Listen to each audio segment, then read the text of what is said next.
Bem, pessoal, como é que vocês estão? Estão todos bem?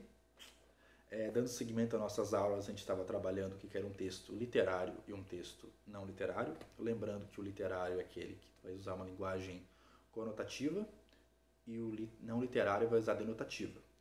Conotativo, lembrem, aquela linha que a gente teve antes, é aquela linguagem figurada. Denotativo, a linguagem, o sentido que ele realmente é. Enquanto a linguagem literária tem toda uma questão de metáforas, de figuras de linguagem, e é uma linguagem assim não tão objetiva, o texto não literário vai ter uma linguagem bem objetiva.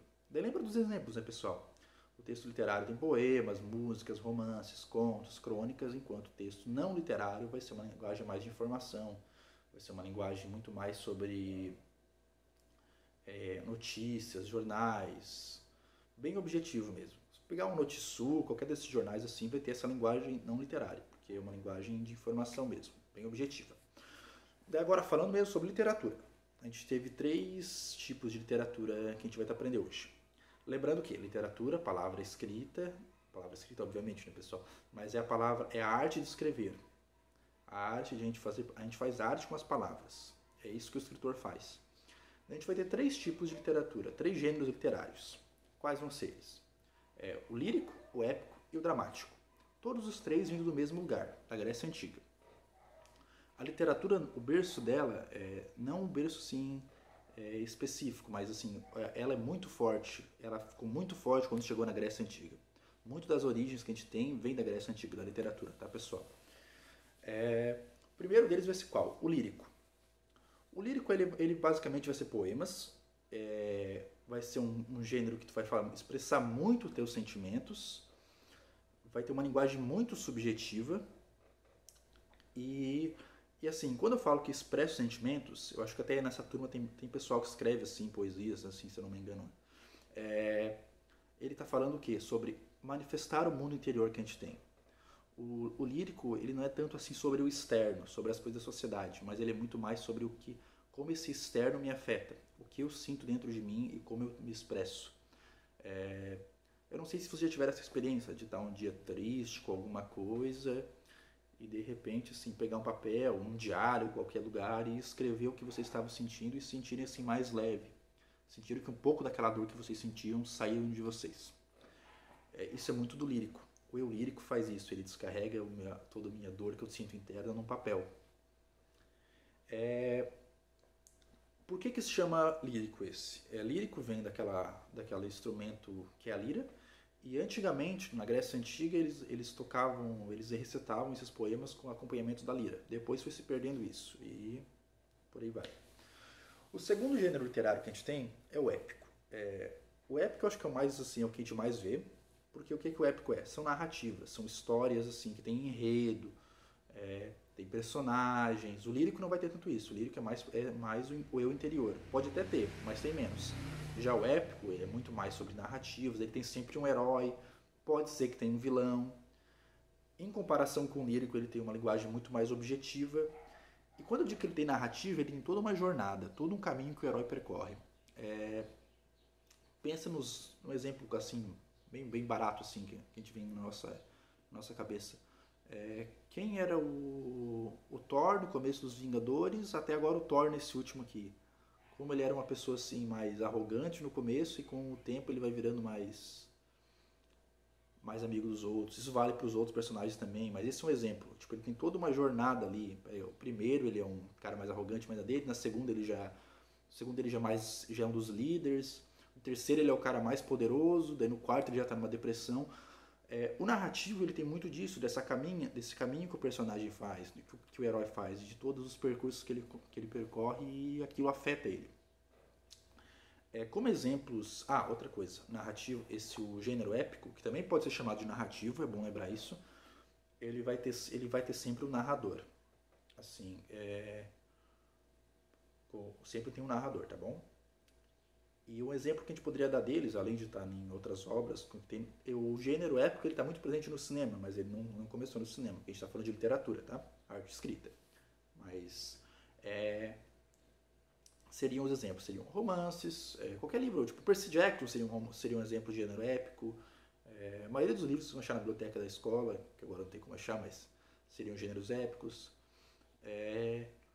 Senhor dos Anéis, O Hobbit, Harry Potter, Crepúsculo, tudo isso é o gênero épico, tá bom, pessoal? Além desses romances, esses livros mais grossos, né, seriam os contos, também seriam gêneros épicos, e crônicas, tá bom? Sempre que tem uma narrativa, tem personagens, tem um herói. A Culpa das Estrelas é épico, tá bom? O terceiro gênero literário que a gente vai ter é o dramático. O dramático, que vem de drama, tudo isso, sim. O dramático, ele é o que ele é? É o teatro, pessoal. Apesar de que a gente vê assim atores assim ensinando a literatura, esse também é um gênero literário. Por que é? Porque ele começa assim, porque tem todo o processo de escrever o roteirozinho antes, mostrar o roteiro, e toda aquela construção. É um gênero que também começa na Grécia Antiga, com uma diferença que hoje a gente está acostumado com o teatro ser aquele palco lá na frente, né, onde a gente fica ali atrás deles. Na Grécia Antiga era diferente, era um círculo, né, e o pessoal via assim aos lados, assim, a arquibancada ficava do lado e era bem no centro o palco. E a arquibancada, o pessoal, o coro poderia participar também da obra. Tinha muito a ver com ritual, né, porque eles veneravam o deus Dioniso, que era o deus do vinho, das festas e do teatro também. E nesse gênero dramático, assim, quando ele começa, ele tem duas vertentes muito fortes, que é a tragédia e a comédia. A tragédia que falava muito sobre personagens que tinham uma vida normal, que eram... Geralmente era o que? Eram semideuses ou nobres. E que por alguma razão transgrediam alguma ordem divina e caiu em desgraça, assim. Tem vários personagens que é esse esquema, assim. Por exemplo, até mesmo se for pensar o Aquiles. O Aquiles era um cara que estava lá de boa, mas ele resolve... Aquiles da Guerra de Troia, não sei se você já viu esse filme, Troia. Que existe um livro também bem antigo, o Ilíada, que é dessa época. É importante pensar isso, pessoal. A literatura, essa literatura antiga, lá de 2000 anos atrás, ainda vive hoje muito na nossa cultura. A gente tem filmes como Percy Jackson, a gente tem jogos como God of War, e por aí vai, pessoal. Essa coisa que veio da literatura lá 2000 anos atrás, está vivendo muito na nossa realidade ainda. Tá bom, pessoal? Quando eu falei do Aquiles, é porque o Aquiles é um personagem que ele meio que se considera, é um semideus, assim, basicamente. Ele é filho de Zeus e ele vai pra guerra e ele cai em desgraça, assim. Ele é tragédia. Tragédia geralmente nunca tem final feliz. Ele morre com uma coisa muito besta, uma flecha no calcanhar, mas... Eu não sei se você conhece a história, mas depois dá uma olhadinha assim. Aquiles e Troia, tá bom? Dá uma pensadinha, vale a pena ver. No gênero épico a gente tinha um narrador. Já no dramático, pode ter narrador ou não ter. Nem todas as peças de teatro têm narrador. Romeu e Julieta, que todo mundo conhece, tem narrador. Se você for pegar para ler Romeu e Julieta, tem sempre, no começo de toda a cena, tem toda uma fala explicando o que vai acontecer. Tá bom? Pessoal, acho que era isso. Esses três gêneros, lírico, épico, dramático. Lembrando, o lírico sempre sobre expressar os sentimentos, o épico, que pode ser chamado de narrativo também, tem toda uma narrativa, tem enredo, tem heróis, e tem toda uma jornada do herói. E o dramático é muito mais sobre uma peça de teatro, sobre essa questão de desafiar deuses e sobre como... Isso no começo, né? Mas depois vai mudando. E como a gente sofre, né? Tem a tragédia que é muito presente nisso. Eu vou deixar uma atividadezinha ali para vocês. Provavelmente, futuramente, a gente vai ter uma videoconferência, tá? Então se preparem e abraços, se cuidem. Tchau.